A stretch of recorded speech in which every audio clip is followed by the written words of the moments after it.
রাধে কৃষ্ণ বন্ধুরা, কেমন আছেন আপনারা? আশা করি সবাই ভালো আছেন। আজকে আবার একটা নতুন ভিডিও নিয়ে হাজির হয়ে গেছি। ভিডিওটি শেষ অবধি দেখার অনুরোধ রইল। আজকের গল্প নারায়ণ গঙ্গোপাধ্যায় দুঃশাসন। আজকে গল্পের তৃতীয় পর্ব বা শেষ পর্ব। একটা সিগারেট ধরিয়ে আর একটা দেবীদাসের দিকে বাড়িয়ে দিলেন শচীকান্ত।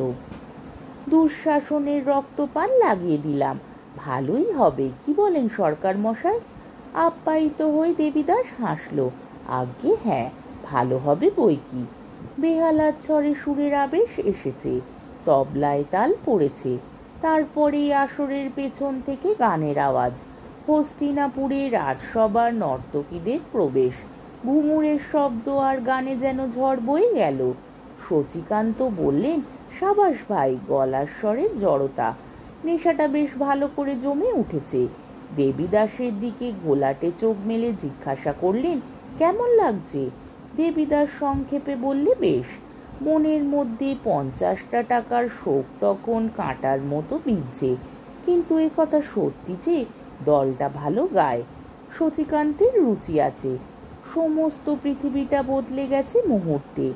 আলো আর গানে বাংলাদেশের ছোট এই গ্রামটা হাজার হাজার বছর আগেকার কুরুক্ষেত্রে ফিরে চলে গেছে। অর্জুনের কপিধ্বজ রথের চাকায় গুড়িয়ে যাচ্ছে কৌরব সৈন্য। পঞ্চজন্যের শব্দে দূর রাজপ্রাসাদে বসে থরথর করে কেঁপে উঠছেন অন্ধ ধৃতরাষ্ট্র। কর্ণ এসে বলছেন, ভয় নেই, সুতকুলে আমার জন্ম, সেজন্য দায়ী দৈব, কিন্তু আমার পৌরস সে আমার নিজস্ব গৌরব। শচীকান্ত বললে, বাবা, কর্ণ বেড়ে অ্যাক্ট করছে, ওকে একটা মেডেল দিতে হবে সরকার মশাই।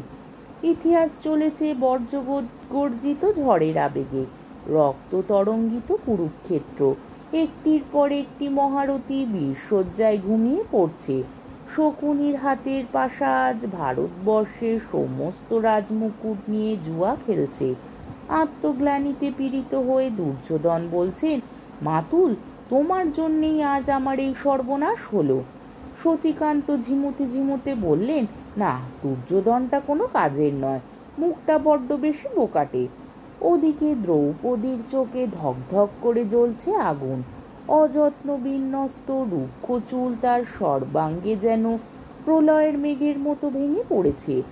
সেই দীপ্ত নারী মূর্তির সামনে দাঁড়িয়ে দিগ্বিজয়ী অর্জুন পর্যন্ত সলজ্জ দীনতায় মাথা নিচু করে আছেন। শোনো কেশব, শোনো ভীমসেন, শোনো ধনঞ্জয়, প্রকাশ্য রাজসভায় সেই মর্মান্তিক অপমানের পরে শুধু তোমাদের মুখ চেয়ে পাঞ্চালী আত্মহত্যা করেনি, কিন্তু আর নয়, দুঃশাসনের রক্তরঞ্জিত হাতে যদি বেনিবন্ধন না করতে পারি, তাহলে জেনে রেখো, সতীর অভিশাপে স্বর্গ মর্ত পাতাল সমস্ত ভস্মীভূত হয়ে যাবে। সমস্ত আসরটা গম গম করে উঠেছে। ঝিমন্ত চোখ তুলে শচীকান্ত বিস্ময় বিস্ফারিত দৃষ্টিতে তাকালেন। মানুষগুলো সমস্ত মন্ত্রমুগ্ধ হয়ে পড়েছে। থেকে থেকে বেয়ালার ছড়ে এক একটা আর্তনাদ যেন দ্রৌপদীর বজ্রবাণীর প্রতিধ্বনি করছে। অদ্ভুত জমেছে গান। দেবীদাস ভুলে গেছে নিজেকে, এমনকি 50 টাকার ক্ষতিটাও এখন আর তত তীব্র বলে মনে হচ্ছে না। কুরুক্ষেত্রের যুদ্ধ ফিরে এসেছে বাংলাদেশে। গৌরদাসের মনে হতে লাগলো সারা পৃথিবী জুড়েই যেন দ্রৌপদীর মতো আর্তনাদ উঠছে আজকে, কিন্তু তার অভিশাপে কি স্বর্গ মর্ত পাতাল ভস্ম হয়ে যেতে পারে, কে বলবে? শচীকান্তর আদ্যির পাঞ্জাবিটা হাওয়ায় উঠছে, দীপ্ত হয়ে উঠেছে নেশায় নির্বাপিত চোখ দুটো। ইতিহাসের চাকা চলেছে ঘুরে। ওদিকে রাত শেষ হয়ে গেল, ডে লাইটের আলোগুলো ক্রমেই ম্লান হয়ে আসছে। ওপাশে নদীর বুক থেকে শিরশির করে আসছে শেষ রাত্রির হাওয়া। মানুষগুলোর রাত জাগা চোখ জ্বালা করছে, কিন্তু সে চোখ তারা বুঝতে পারছে না। ঘটনার গতি উড়ে চলেছে প্রতি মুহূর্তে, একটুখানি চোখ বন্ধ করলেই তারা পিছিয়ে পড়বে। শচীকান্ত একটা সিগারেট ধরিয়ে বললেন, সাবাস সাবাস। চরম সংকট মুহূর্ত। দ্রৌপদীর প্রতিজ্ঞা পূর্ণ হবার সময় এসেছে। মানুষগুলো প্রতীক্ষা করছে নিঃশ্বাস বন্ধ করে। ভীমের গদার ঘায়ে মাটিতে আছড়ে পড়ল দুঃশাসন। আসরের চারিদিকে কটাকট হাততালি। কিন্তু বিস্ময়ের আরও বাকি আছে। দুঃশাসনের বুকে বিঁধছে ভীমের খড়নখর। আর কি আশ্চর্য, ভীমের নখের মুখে উছলে উঠছে রক্ত। হ্যাঁ, রক্তই তো। সেই রক্ত মুখে মেখে পৈশাচিক মূর্তিতে ভীম উঠে দাঁড়ালো। দর্শকেরা বিস্ফারিত বিহ্বল চোখে তাকিয়েই আছে। একটা প্রচণ্ড অট্টহাসি করে ভীম বললে, এই রক্তাক্ত হাতে ধ্রুপদ নন্দিনীর বেণী বেঁধে দেব। প্রতিশোধ যজ্ঞের প্রথম আহুতি হলো আজকে। 10 মিনিট ধরে টানা হাততালি। শচীকান্ত চেয়ারের আতল ধরে দাঁড়িয়ে উঠেছেন। আদ্যির পাঞ্জাবির হাতায় খানিকটা পানের পিক লেগেছে, যেন রক্তের ছোপ।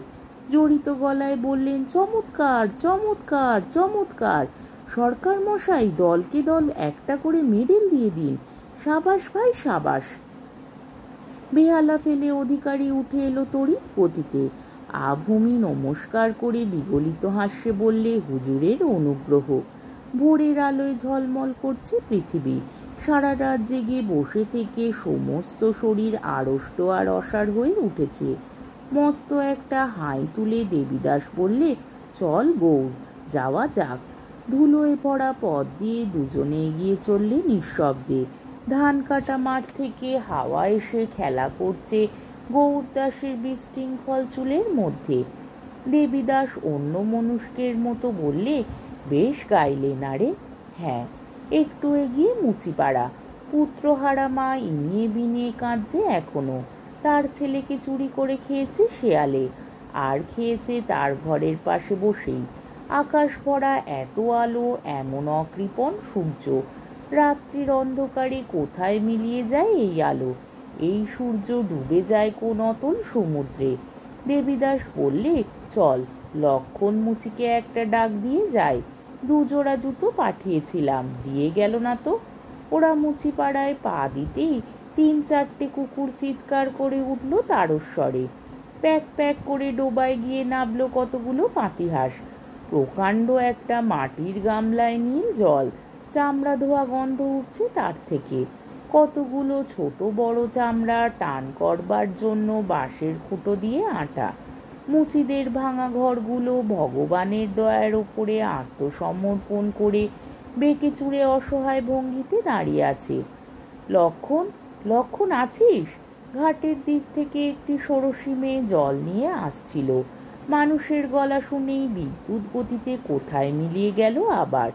আর একসঙ্গেই চমকে উঠল দেবীদাস আর গৌরদাসের দৃষ্টি। ছলছল করে উঠল রক্ত। মেয়েটি সম্পূর্ণ নগ্ন। কোনোখানে এক ফালি কাপড় নেই, কাপড় পাবার উপায়ও নেই। যুগের দুঃশাসন নির্লজ্জ পাশব হাতে বস্ত্রহরণ করেছে তার। তার সমস্ত লজ্জা, সমস্ত মর্যাদাকে নিষ্ঠুর উপহাসে মেলে দিয়েছে লোলুপ পৃথিবীর সামনে। ভেতর থেকে সন্ত্রস্ত নারী কণ্ঠ শোনা গেল, লক্ষণ বেরিয়ে গেছে। ও আচ্ছা। দুজনে আবার নিঃশব্দে রাস্তা দিয়ে চলতে লাগলো। গৌরদাসের মনে হলো, যে দুঃশাসন বাংলাকে বিবস্ত্র করছে, তারও কি প্রায়শ্চিত্ত করতে হবে একদিন? তাকেও কি রক্ত দিতে হবে কুরুক্ষেত্রের প্রান্তরে? রাত্রি জাগরণে দেবীদাসের মুখটা অদ্ভুত বিষণ্ণ আর পাণ্ডুর। ওদিকে ফসলহীন রিক্ত মাঠ, তারই ভাঙা আলের ওপর দিয়ে একদল কাজ করতে চলেছে। তাদের ধারালো হেসোগুলোতে সূর্যের আলো ঝিকিয়ে উঠছে। অকারণে, অত্যন্ত অকারণে বড় বেশি ভয় করতে লাগলো গৌরদাসের। অমন ঝকঝকে করে কেন হেসোতে শান দেয় ওরা? আজকের গল্পটি এখানেই শেষ হলো। আমার ভিডিওটি যদি আপনাদের ভালো লেগে থাকে, তাহলে আমাকে কমেন্টের মাধ্যমে আপনাদের মূল্যবান মতামত অবশ্যই জানাবেন এবং আমার ভিডিওটিকে লাইক ও শেয়ার করার ও আমার চ্যানেলটিকে সাবস্ক্রাইব করারও অনুরোধ রইল। তাহলে আজকের ভিডিওটা এই অবধি। পরের দিন আবার অন্য কোনো গল্প নিয়ে হাজির হয়ে যাব। ততক্ষণ পর্যন্ত আপনারা সবাই ভালো থাকবেন, সুস্থ থাকবেন, সাবধানে থাকবেন এবং আমার ভিডিওটি দেখতে থাকবেন। তাহলে আজকে আসি। রাধে কৃষ্ণ।